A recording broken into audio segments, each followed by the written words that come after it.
Is love in the air, or is your relationship on the verge of destruction? Let's talk about it. Sit back, relax, and enjoy your favorite cocktail as we discuss relationships, dating, sex, and love. Love on the rocks, that is. Love on the rocks. Love on the rocks. Love on the rocks. Love on the rocks. Oh, yeah, and welcome to Love on the Rocks. I am Roger the Wild Child, along with my distinguished co-host. Hi, Megan. How are you? I am good. How are you today? Bonkers. Bonkers? Why do you say that? It's been a long weekend, a long start to the week. My shit's not wanting to work. Nope, you're having technical issues, and you're on your last laptop. I'm on my last leg of everything in life right now. Well, we got a great show tonight. We are talking about a great topic here, setting boundaries, how to protect your peace without pushing others away. That's a skill set. It's very much a skill set. And even better, we have someone new joining us. We do. Let's welcome Dr. Jeremy to the show. Hello, everybody. Hi. How are Dr. you? Jeremy Van Wert. He is going to be one of our newest relationship influencers. He's going to be joining the show. Crystal's running a little bit late. Rachel and Rachel's got the night off because she was on Fox News at 4:00 in the morning. And let's see. And Lydia is off today. So it's just the three of us today. So Jeremy, let's talk about your background here. Let the audience know who you are and what you are. Sure. So I am a licensed marriage and family therapist out of California. I have worked with lots of couples and lots of individuals who have dealt with life and their love on the rocks. I work with people on communication, on believing in themselves. I am a specialist in psychedelic medicine for helping people with transcendence and consciousness change and these different things.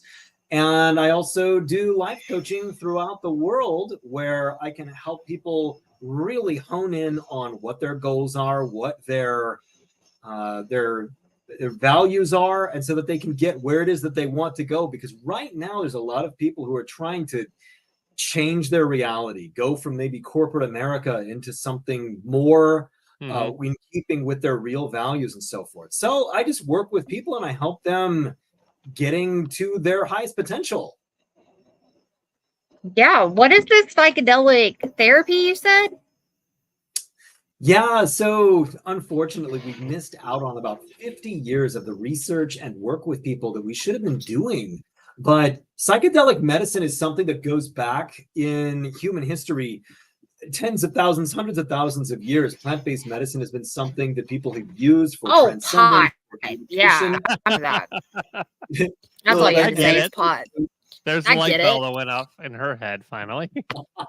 I'm over here like, what kind of psychedelic therapy? Because are you stoned, Megan? No, but I need to be.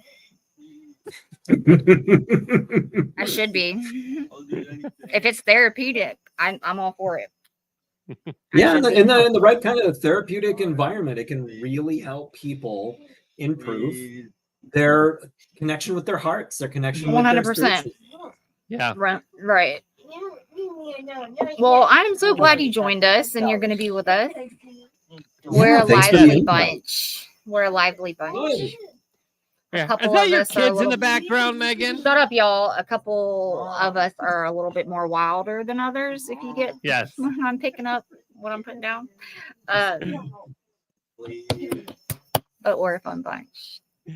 So anyways, our topic today is setting boundaries, how to protect your peace without pushing others away. This is an interesting topic because I have to say Jeremy, and I'm sure you can definitely add to this conversation.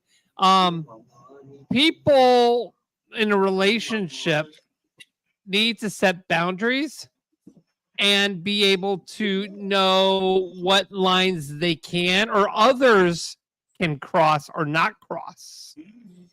So, but at the same time, you don't want to do it in a way where it shapes your partner, where they feel like they're becoming they're being attacked. I just want to start by just saying boundaries are hot. Okay. Any which way they go, because with boundaries, you are just busy teaching people how to interact with you. It's not like you're necessarily trying to instruct people on what is good or bad about them. It's about trying to get them to understand the most effective way to have a relationship with you. And I've been married for 22 years. Sometimes those boundaries change. Sometimes they need to be reinforced. Yeah. And it takes like renegotiation of those boundaries, and it takes clear understanding of what those boundaries are. I think we all learned that during COVID. Right. Yeah. Oh, we definitely learned that in COVID. 100%. And of course, I think during the whole COVID time in relationships, now I wasn't in a relationship during COVID, but I know people that were, and it tested their limits. Yeah. I was getting a divorce right as COVID, well, April 2021, but right in the thick of it. And that sounds fun. I don't know where I was going with that. I just lost my train of thought. Well, boundaries are just an extension of your core values. Right. They're an extension of what it is that you really need in your life. And when you can meet somebody whose core values are consistent with yours, it's so much easier to have those boundaries work best for the both of you. Yes, it makes it so much easier. 100%. But it's all about communication and letting your partner know. You've got to communicate your boundaries. Yeah, both sides. You can't just assume that this person's going to know. Like, there's got to be communication there, and you've got to hold strong to your boundaries. And at the same time, you need to know your partner's boundaries. Absolutely. So it's a two-way street here. Yeah. I've worked with a lot of couples where, let's just talk kind of traditionalism here. He comes home from work. She has been with children all day. She is starved for adult interaction. She wants her husband. And he comes in. There's some part of him that's a little bit exhausted for whatever reason that happened today. He needs 20 minutes, but he's also in some way too afraid to explain that to her while she jumps at him because she's so happy to see him. She wants to tell him all that happened today, or she's tired with the kids and she wants to do a handoff right away. Right. And I've worked with couples where it's been 20, 25 years and he never mentioned that he's so exhausted when he walks through the front door, and when she kind of gets into his space, it's really hard for him. And she never knew it, or she would have held off for a little while, giving him some space, giving him some sit down time. I mean, there's a boundary that is just about getting some peace and recalibrating before you engage with your family. Mm-hmm. So what are the different types of boundaries that are out there that, relationships encounter, Yeah, there's boundaries that are about space and timing. There's boundaries about, of course, touch and sexuality. There's the understanding of what is okay and what's not okay to engage in. And sometimes that's something that changes through the years. But I think the difficult thing with boundaries is feeling self-conscious about communicating them. Right. And feeling like maybe you're going to offend the other person when really all you're doing is going, I function better in this environment. Yeah. I'm a huge communicator. Probably too much, if I'm being honest. But I've got boundaries, like strong boundaries. And one of them is just don't fucking be a piece of shit. That's a boundary. Yeah. Yeah. Isn't that sad? Don't like be a, that's don't what be we a, become. Don't be just act like you weren't raised in a fucking barn. Have some common sense, have some respect, and be consistent. If you're gonna be a piece of shit, at least be consistent in it. Yeah. Fair enough. Yeah. It's a wide net you've cast. Yeah. Yeah. Just don't be a cheater. Don't be a piece of shit. Communicate. How do you communicate it when you feel like somebody might not know that they're violating one of your boundaries? Well, I don't know how everybody else does it, but how do you do it? I communicate. I use my words. I use my words and say, hey, this is how something might be making me feel. You may not realize it, but this is how I'm feeling because of A, B, or C actions. Like, do you see it the same way that I'm seeing it? Is there any correlation? Can you relate? Like, I communicate. I communicate. I use my words. So what about physical boundaries with your partner? If I fucking say no, I mean no. Understood. So she's to the point, Jeremy. No means no.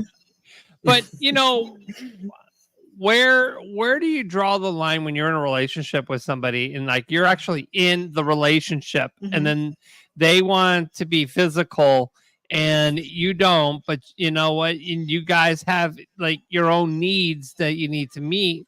How do you communicate that with your partner without crossing the line? You just got to say, look, I'm just not feeling it tonight. Sorry, not sorry. I'm tired. Or sometimes you just got to take one for the team. Yeah. I was going somewhere else with that, but no, I don't think you're particularly wrong in that. And you also grow into a stage where you have a sixth sense of where the other person is at.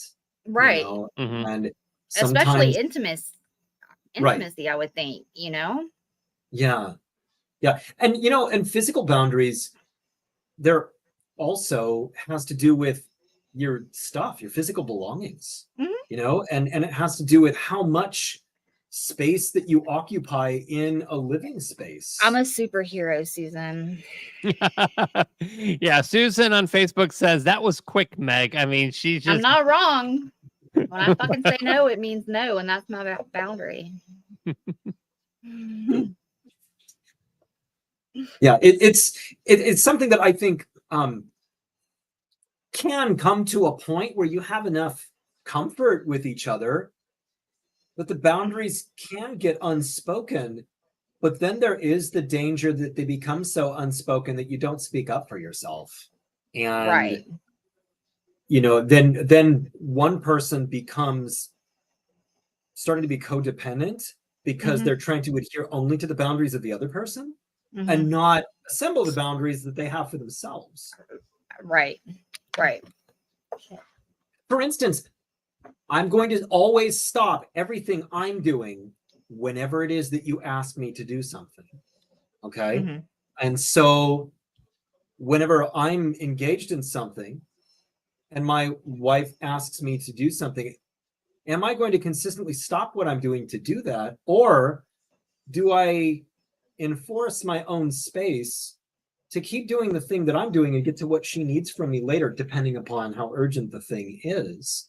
And is she okay with that? And you negotiate that. And, you know, another boundary is how much you engage in the childcare, you know, equally or not. My boundary is when that honey to-do list gets a certain like, come on, we're working. We've been sitting there at a minute. That's my boundary. Like, fucking knock it off. If I need your help and I ask you for your help, help me. Help me. I'm not asking you just. It's compromise. Like, yeah. You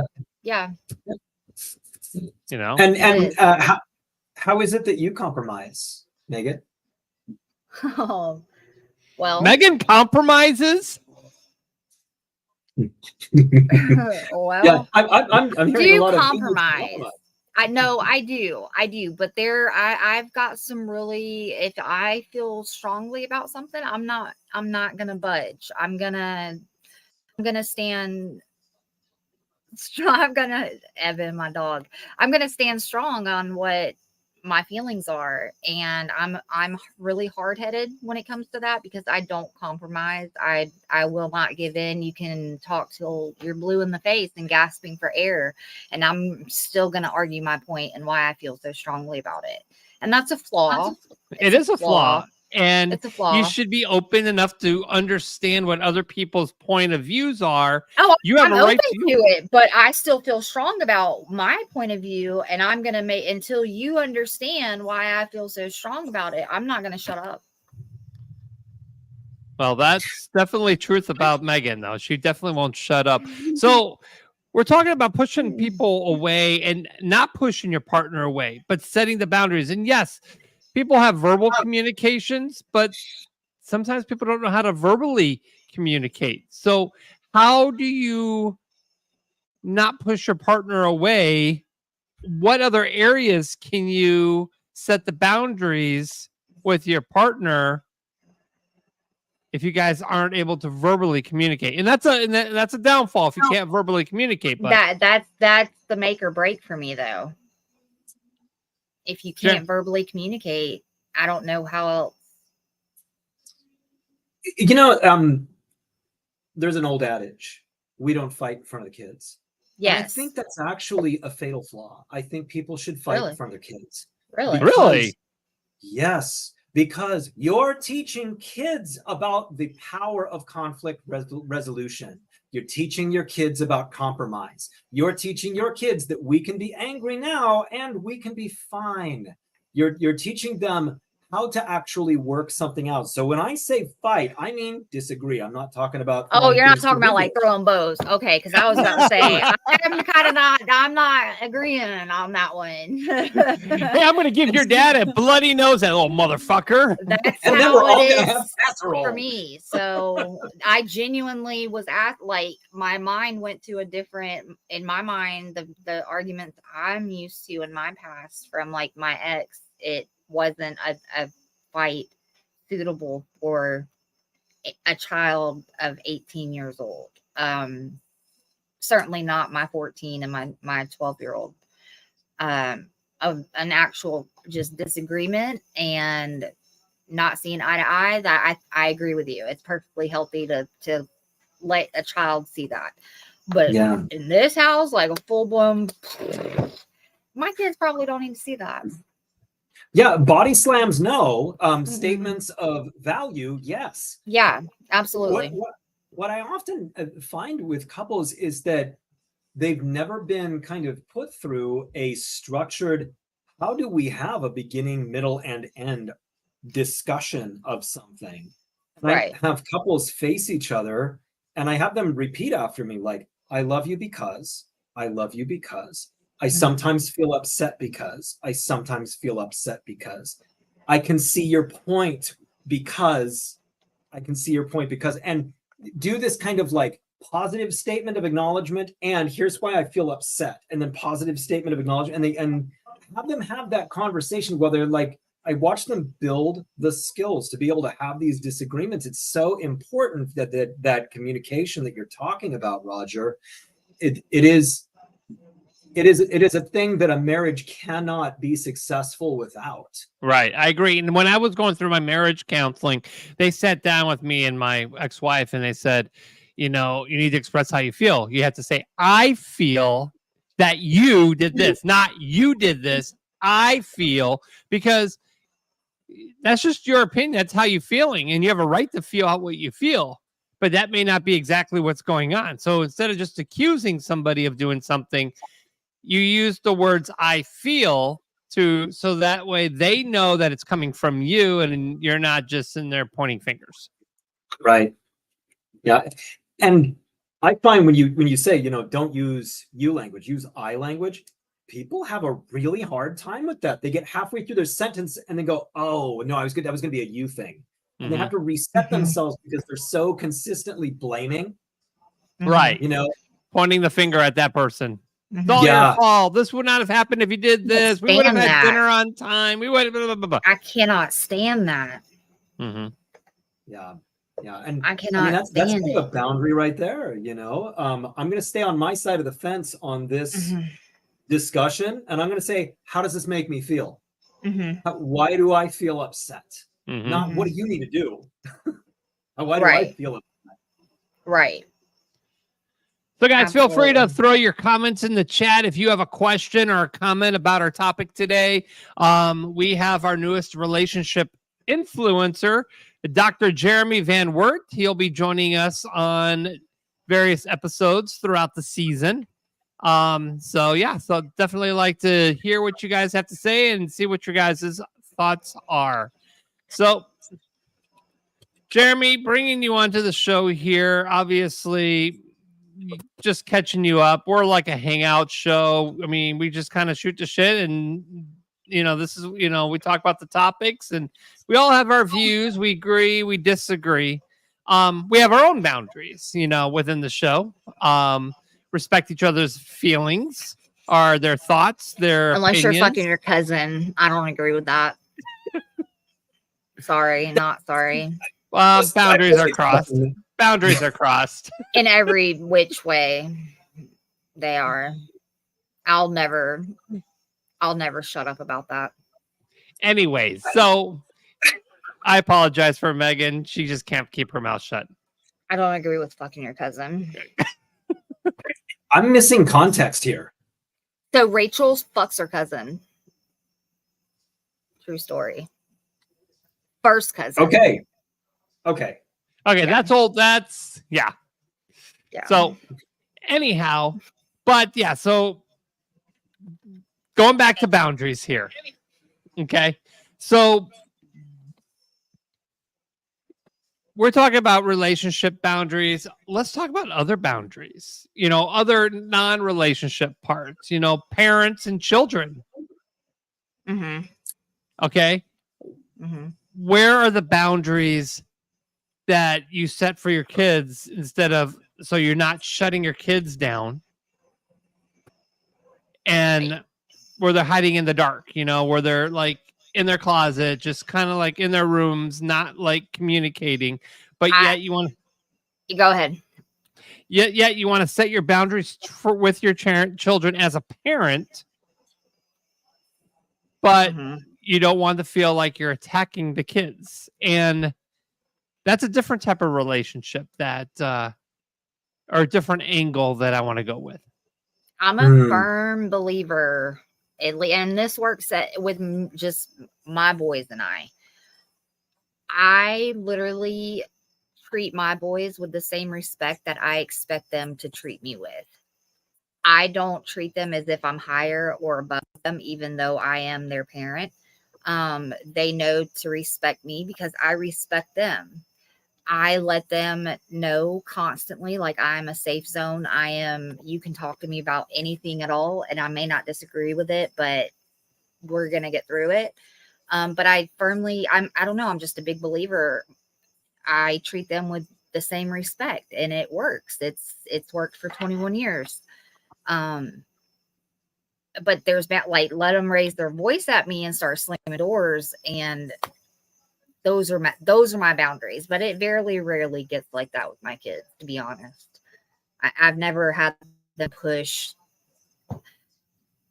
My 14-year-old pisses me off every day, but I've never really had to regulate on my kids. So I can't really speak. I mean, the boundaries, maybe I'm just oblivious to them, but they're respectful. They don't curse at me. They don't call me names. They do as they're told. If that makes any sense, Jeremy, I don't know. I know what I'm trying to say. It makes perfect sense. And children thrive in environments where there is structure. And they really need that.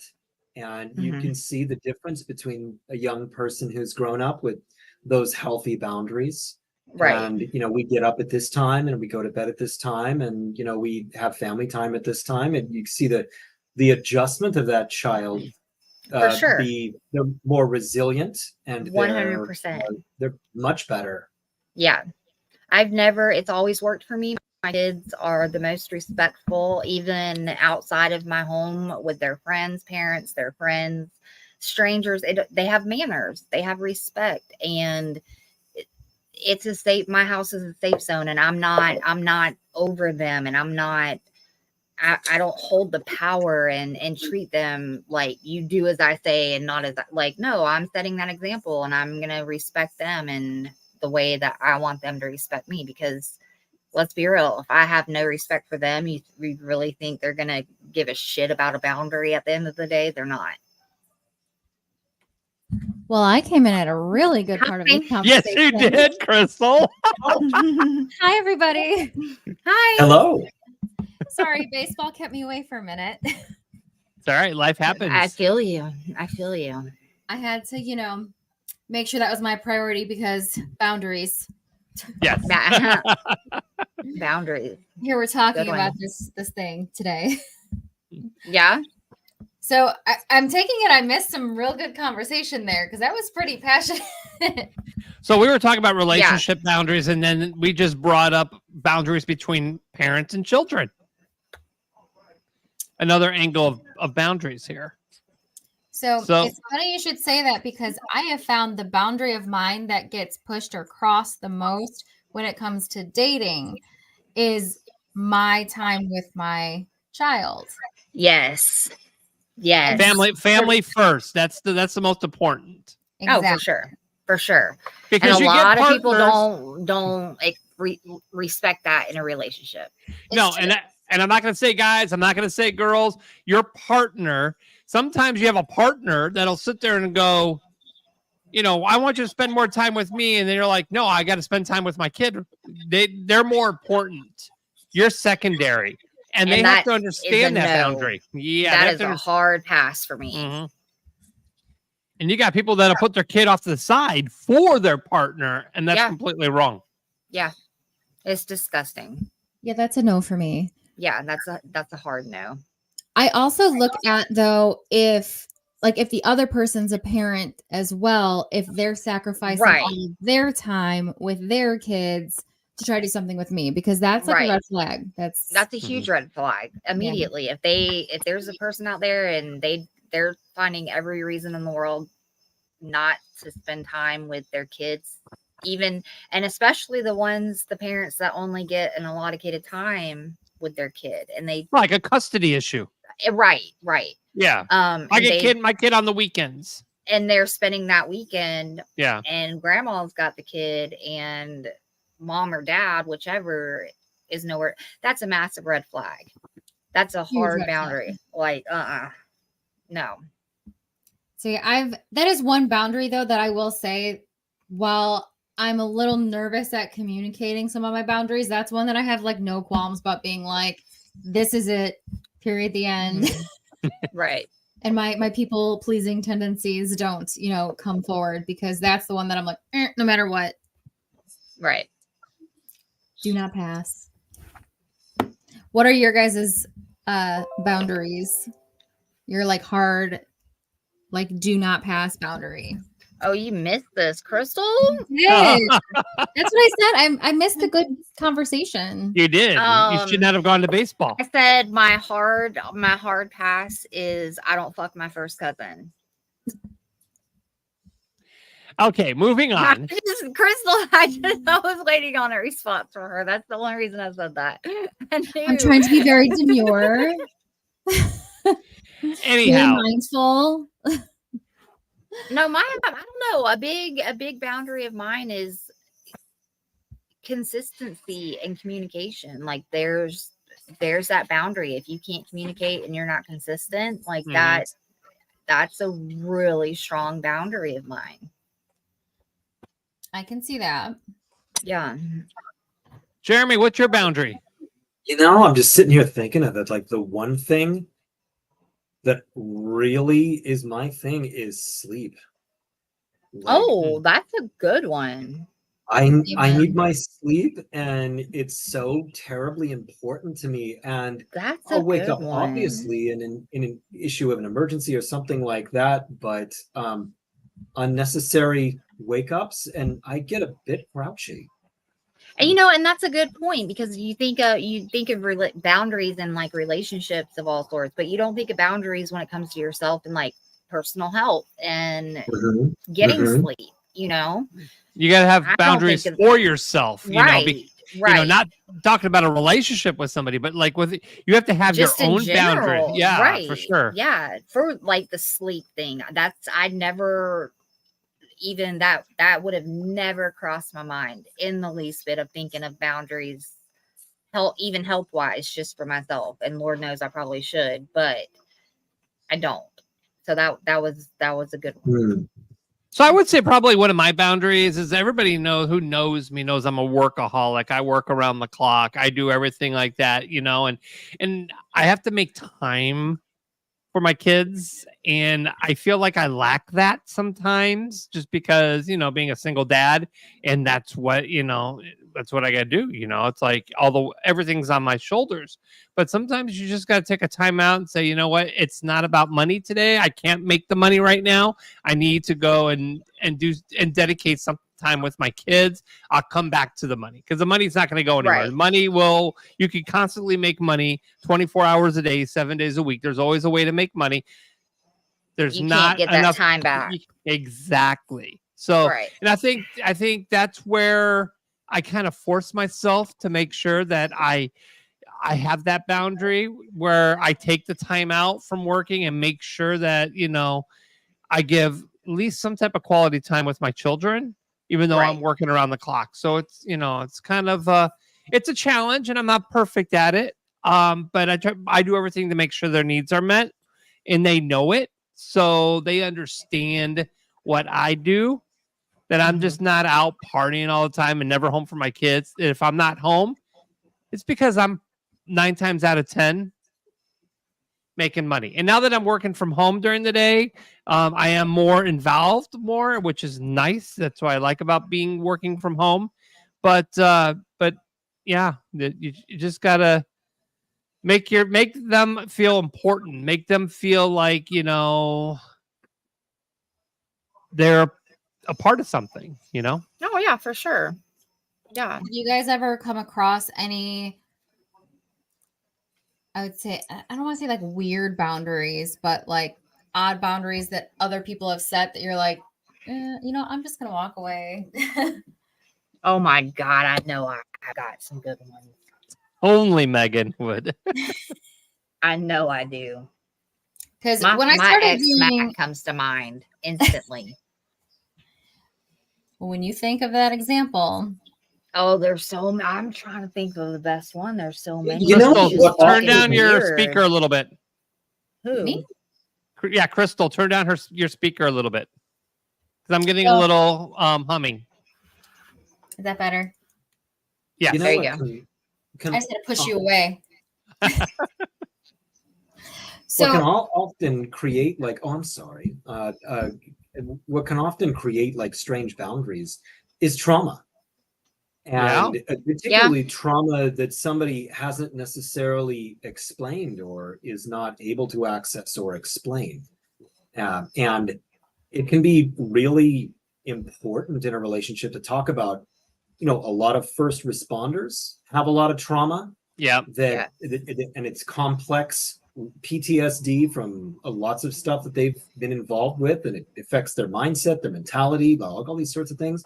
And then, of course, like children who have had sexual abuse as they've grown up, they can have some really different kinds of boundaries that can be hard to communicate. And so like that's something that can create what can feel like weird boundaries.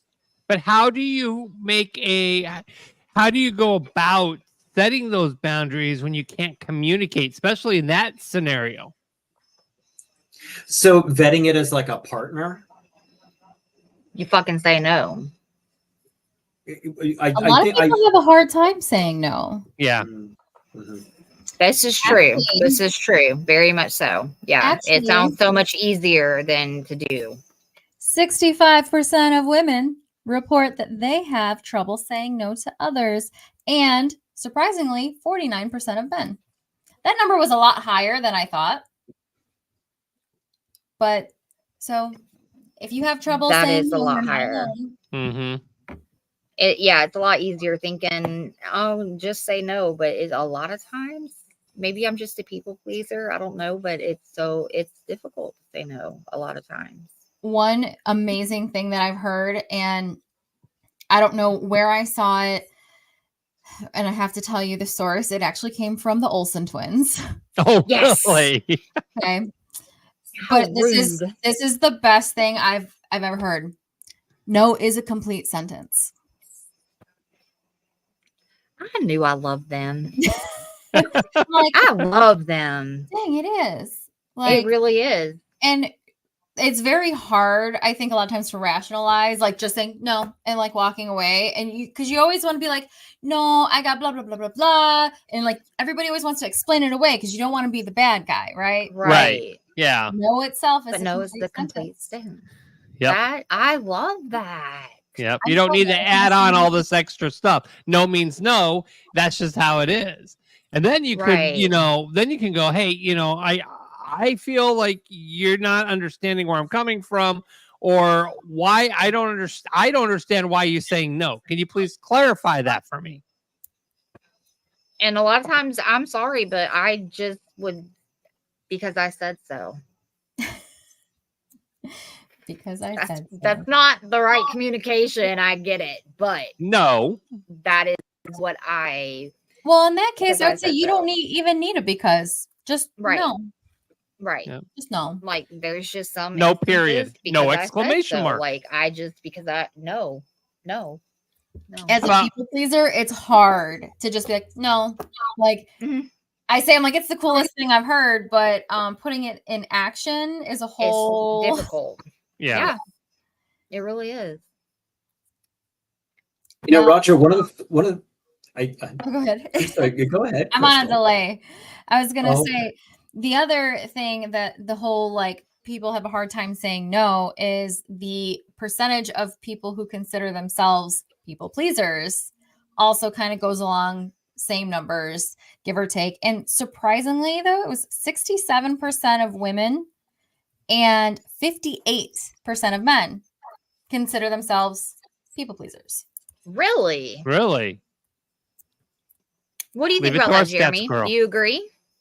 Like, I've can been a you? people pleaser all my life, and Okay. and a lot of it is because of what was the autonomy that you had when you were growing up and being able to say no or countermand something that was asked of you and have that boundary respected? Or did you find that that was a dangerous thing to do for you to say no? Did you have parents that were forceful, that you couldn't say no to? Did you develop the autonomy to be able to enforce boundaries early on? And there's been a lot of this kind of like top-down parenting, what I say goes. And of course, there's a safety contingent to that, where parents do enforce the safety of children. But did a child learn self-autonomy early on? I know that this is something that, when we're talking about all of this people-pleasing thing, children learn how to obey the teachers, obey the parents, obey all the authority figures. Where are these children that obey their teachers? There's consequences for not doing Where it. are they?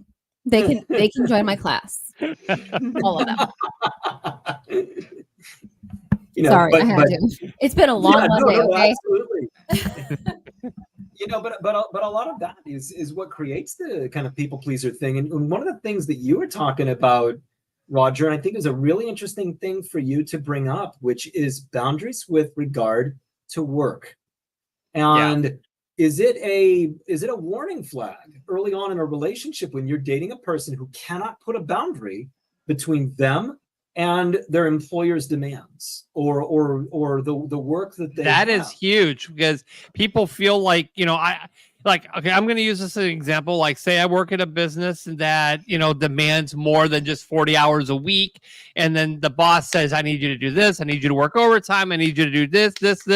And if you say no, then you're feeling like you're going to get fired or demoted or something like that. And then at the same time, you've got your significant other or your family that's saying, we need your time. We need your quality of time. You work too much. We don't have time with you. So where do you go? Yes, you need your job because your job pays for your family, but you also need your family time because you need that quality of life. So what do you do in that situation? Find another job. So I have these things called contract hours. They're awesome because as somebody who can't say no and like hard time saying no, so much so that I will literally hide in the mornings or off periods so that my coworkers can't find me and ask me for things, especially around like homecoming when everybody wants to borrow all my supplies. And I don't want to lend them all my supplies, but I can't say no. So I just hide. But those wonderful things called contract hours have saved me so many times because, Roger, I do understand what you're saying about working all the time. And if it weren't for that, like, I don't know that I wouldn't. Because if I don't do it, nobody else will. Right, exactly. Right. So I don't know that I could go to another job where I didn't have something like that. We're like, oh, my time's up, gotta go, bye. Right. I don't know though if I'm in a position or work for a company that's not willing, that isn't, I don't want to say like family oriented, but doesn't respect the fact that you've got a family at home and understand the responsibilities and know that yes, you have a job, but you still have a family. I don't know that I could. I couldn't do that. I couldn't do that. My family. But if the pay is supporting your, it's not the only job out there to support. And I kind of question like the values of the company or the person right that you're looking for. Like, exactly. Do you want to continue with?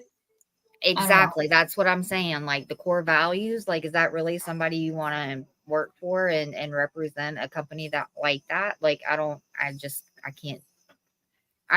believe in, I can't do that. I walked from a 6-figure job once because of this. And it was a situation where I got to work and my wife called me and said that my dog had just died at home. Unexpected. Wow. Heart attack. Dog is gone. My wife is distraught. And there was supposed to be a meeting and my boss at the time was there. And I told her that, 10 minutes ago, my dog just died. I need to go home. And she said, but we have this meeting today. We have this thing that we have to do. And I'm like, I'm sorry. I don't think you heard me. I don't think you heard me. Right. I walked from that job. I would have done the same thing. See, yeah, I would have done the same thing. 100%. Or how about if you have a kid at home that's really, really sick, home from school, you're at work, they're telling you can't leave, but you have a responsibility. Nope. I will walk straight out. Yeah. I've been in that position and nope. Don't even have to tell me twice. If you don't have enough employees to cover, for cases like this, that's not a me problem. That's a you problem. Mm-hmm. Yeah. I read something the other day that said the younger generations are better at walking away from workplaces and companies and those types of situations that don't serve them only when it comes to work. Right. Because the research says that the younger generation has a more difficult time saying no. Okay. But they're the first to leave a bad job or a job that doesn't serve them or intrudes on their boundaries. Do you know who's the best? You're absolutely right about that, Crystal. And it's a difference in some of the generational, I don't know, I'm just going to use the word values, I guess, for lack of a better term. This concept that, I think that my generation, we were always told, well, your boss isn't going to put up with this.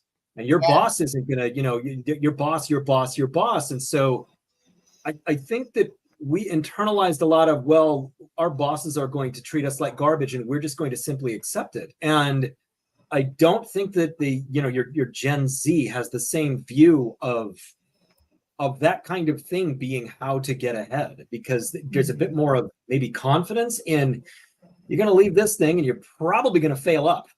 You're probably going to grab the numbers are actually on their side, because I forget what the exact numbers were, but over the course of, I want to say 6 years, they end up out earning their counterparts that stayed loyal to a job rather than moving on, because they're constantly searching for bigger and better. You could only go up. I love what you just said, Crystal, because so many people work so hard at going above and beyond for their employer and everything like that, and that company will screw you to the floor in a heartbeat. They get the opportunity. In a heartbeat. They're not loyal to you. They don't. Right, your family will be there for you, but that employer will screw you the second they can. Absolutely. The minute they find or even see of something better in any way, you're done. They'll drop you. They're not worried about you. You're a number to them. A number. Yeah, you're a number. And unless you're a top producer, okay, for a company, then they'll give you whatever you want. If you're in a sales position, you're bringing money. Yeah, if you're circle working under the desks. Yeah. Y'all know what I mean. Of course. Y'all know what I mean. That just kind of fell out, but y'all know what I mean. But it's an admirable quality to find a partner that has a good work-life balance that can enforce that. And quite honestly, there are several professions where you can have that kind of work-life balance that you really desire. And there's it makes it a heck of a lot more difficult. I work with a lot of doctors and a lot of lawyers who have one heck of a time with their work-life balance. Yeah, medical field, nurses, let me tell you, it is the hardest thing to balance. This past weekend, I had mentioned something to my own father about having to go home and do some grading. And he looked at me and is like, "That's why you're single." Like, thanks, Dad. Now that's not me necessarily saying, "Oh, it's my contract hours." This is me like, I want to make sure that my kids know what they're missing and have their stuff in. But that whole working overtime and stuff, it's a process to learn to not, especially for the people pleasers. But I have felt it a little bit. I don't think that people in the medical field feel like they can say no. I feel like I don't. You can't. You cannot. It's hard. Trying to say no is not. It's not going to end good. It's not. No, it's a very difficult thing for those fields. And then I think there comes the question of, am I in the right field? Right. Does this fulfill me? Is this good for my health? Is it good for my children? Yeah. The minute it starts affecting my home life or me and my time with my kids or my personal, just overall well-being and happiness, I'm out. That's the boundary. I'm not allowing to be wavered. Anything. I'm out. Now, I will say a green flag when it comes to boundaries and your partner working. So let's say I've got something real big coming up. It's a crazy week. I'm putting in all this extra time for something that I'm clearly passionate about. It's really nice to have a partner who doesn't get mad at you for ridicule you. Yeah. And understands we'll get through this and hey, pitch in and help. Right. So that is a major green flag. I will say yes, sometimes we do get busy with work. It's not going to never happen, but that partner that can kind of here, let me do this for you, or let me take it, that takes it upon themselves to do just not stress you the fuck out. Yeah. Not having time for them and letting you just get the things done. Right. Oh my God, you've got to grade papers. Why can you just not do your job and come spend time with me? Right. And then in the meantime, I'm just freaking out over these papers I now have to grade in the morning.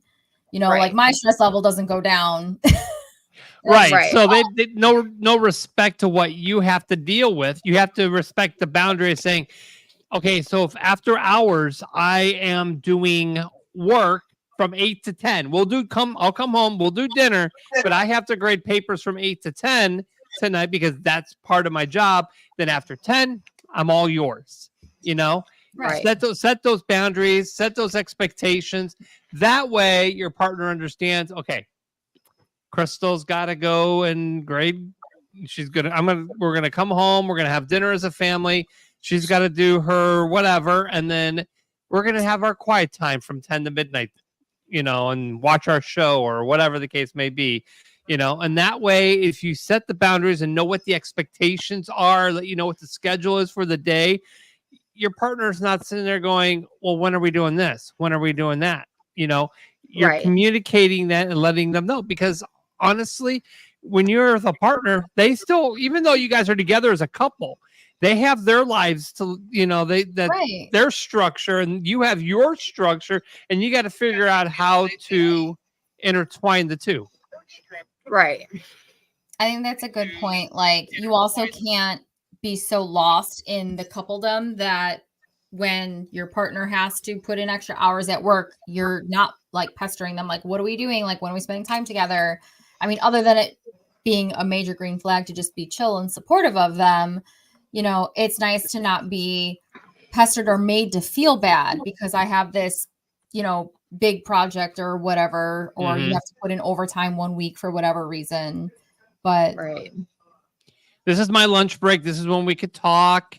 All right. Your lunch is 11:30 to 12:30. Mine's 12 to 1. We'll just, I'll make sure that we have 12 to 12:30 that we can be able to call each other or whatever. And, unless it's an emergency, but you know what? You set those boundaries.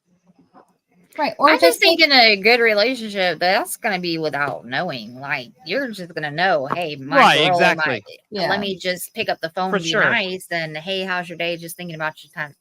Like, it shouldn't be, okay, well, I'm going to lunch at 11:30, so you're going to call me at 11:45, not at 11:46. That just seems so... I also think clear A lot of hell no. communication is key. Like, just saying, like, Yeah. hey, I'm not ignoring you. I'm just super busy. Like, do you know how much at Exactly. ease that puts somebody? Like, I'm just super busy. Like, I know it never stops. It always seems like I'm super busy, but I'm thinking about you. I just don't have time to like make a phone call right now. Or even having like, hey, I know you may be reaching out. I'm just want to let you know I'm busy at work. So if I don't respond immediately back, that is why. It's all communication. Do you know how many fucking And sometimes you problems don't of the have world time to that would communicate. solve? But sometimes you don't have time to communicate. You're jumped into a meeting. It's lasting longer. You can't get on your phone to text somebody in the middle of a meeting when your boss is sitting next to you. So when you're with that partner and they don't hear from you, don't freak out because, there's obviously a reason why you're not able to communicate at that Maybe moment. because you're at fucking work and you're at work. There you go. There's a boundary there. Like, they're at work. Maybe I shouldn't blow them up and expect a response every 17 minutes. Novel concept. Hang on, Mr. Client. I got to talk to my wife for a second. I'll be right back. For the 47th time today. Like, no. I know you're dying on the operating table, but hang on a second. Yeah, like I you know what my bosses would do if I was like, oh, hold on, don't stop the surgery. Let me just go take this quick text. My kid wants to know what to eat for lunch. Can you hang on a second? Hold on to your gallbladder for like 5 more minutes, please. My doctor would be like, what the fuck? As a matter of fact, you cannot. There comes that whole saying no in the medical field thing. Absolutely not. You cannot. You cannot. You know what? And I got to add before I forget. So Friday nights are my, like, during the school year, are my staying and sleep nights. Right. So sleep is a boundary for me. Yes. And it is for me too. It's just not when you think about it, you don't think of stuff like that. Right. And said it, I was like, oh, wait a minute. That is a big boundary for me. I gotta have my sleep. Yeah, like Anybody Friday, that knows. I don't want to go anywhere. I don't want to like get dressed up. I want to go home and I want to go to bed and I want to just watch TV. Like that's it. It's like my chill Right. day. Right. I mean, on the very rare occasion, can I, rock out on a Friday night? Sure. But it's not going to be like a very regular thing. That's like my sleep day. Not this, the other spray. That one, like the yellow. Yeah, the other spray. The yellow one? No, I've got this cat that it's my God. son's cat. And his ears, he's either having like an allergic reaction or he's getting his ass kicked by another neighborhood cat every night because his ears, like the top 14 layers, are missing. So I'm having to like spray peroxide and bandage and do all the stuff. And my son brings me BioFreeze spray thinking it was the wound wash. Oh. Yeah, Only you, Meg. my cat would not like that if I put that on his ears. Only you. Dr. Yeah. Jeremy, what are your thoughts about all this? I know you've been kind of quiet for the last 15 minutes. No, it's a really great conversation. I think there's 5 main things to just really keep in mind when you're talking about relationships with in a couple. Align your boundaries with your core values, communicate clearly and compassionately, be consistent and firm with your boundaries. You have the right to do that. Understand and respect other people's boundaries and reflect and adjust when needed. I mean, that's really how the relationship becomes as successful as it can. Is that your experience? I like what you said there. Being able to be flexible with the boundaries, because you need to set standards, but you need to be open-minded and know that, depending on certain situations, you may have to juggle things around a little bit. I feel like it's nice to a certain point, but once you cross it like way too many times, and I've nicely recommunicated those boundaries, like gloves come off. Yeah. Right. All right. So setting boundaries, how to protect your peace without pushing others away. We have a brand new relationship influencer joining us today, Dr. Jeremy Van Wert. He will be around often on the show, and we're excited to have him because I need another dude on the show because I am like outnumbered. So you do need another dude. I do. We need a do. we have to All have a the hot bromance here. dogs have gone away. That's exactly what they are. They're wieners. I wonder why. Like how I did that. Me like how I did that. I just shocked myself with that clever little thing. So, any final thoughts, Megan? Stay true to yourself, communicate, be consistent, and just don't fucking be a piece of shit. Okay, there you go. Well said. Crystal. Communicate. And don't be a piece of shit. And don't be a piece of shit, please. Okay, please. Okay, so my final thought basically is going to be know your partners, not necessarily partners, but the other person in your life's boundaries, and make sure that you communicate what your boundaries are, because it is a two-way street. It's not all about you. Okay, so even if it's sorry, Crystal, it's not all about you. So most of the time it is. Yeah, and that's why you're single. So that is why I'm single, because right now it's all about me and I'm focusing on myself and bettering myself. So, but if you're with a partner, or if you're with like your children, or if you're with your boss, it doesn't matter. Make sure that not only do you know your boundaries, make sure that they know your boundaries and you know their boundaries at the same time. That way, you guys have a clear understanding. And it reduces any conflict when it comes into different various relationships. Right. Final thoughts, Jeremy? Be graceful. Be graceful with other people. Be graceful Yes. with yourself. Be kind and understand that not everybody's perfect all the time. Yes. Mm-hmm. Have a little grace. There you go. Always. I thank you guys all for watching us tonight. Another great episode. We're going to be building the show and keep on growing. And make sure you guys are sharing and letting everybody know that Love on the Rocks is at its new time, 9 Eastern, 6 Pacific on Facebook and YouTube. And it's restreamed on all the podcast platforms. Jeremy, We'll thank you for joining us. Yep. Thank you, Crystal. And Megan, we out of here. Yes. All right, guys. You guys have a great evening. Good night, all. Good night. Good night.